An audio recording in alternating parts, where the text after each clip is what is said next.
నెల్లూరు జిల్లా రాపూరు మండలంలోని శ్రీ లక్ష్మీ నరసింహస్వామి వారి దేవాలయంలో భక్తుల సందడి నెలకొంది. తొలి ఏకాదశి సందర్భంగా స్వామి అమ్మవార్లకు ప్రత్యేక పూజలు నిర్వహించారు. శ్రీ లక్ష్మీ నరసింహస్వామి వారి ఉత్సవ విగ్రహాన్ని పాల సముద్రంలో యోగ నిద్రలో ఉన్నట్లుగా స్వామివారి విగ్రహాన్ని అలంకరించి ప్రత్యేక పూజలు నిర్వహించారు.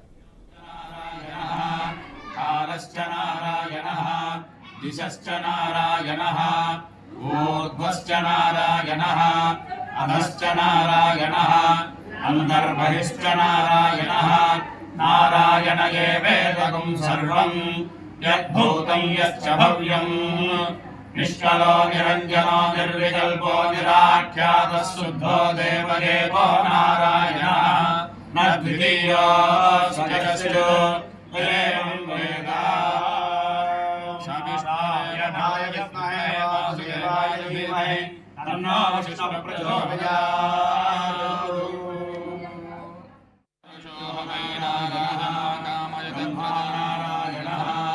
शिवश्च नारायणः शक्रश्च नारायणः या वा पृथिव्यो च नारायणः कालश्च नारायणः दिशश्च नारायणः।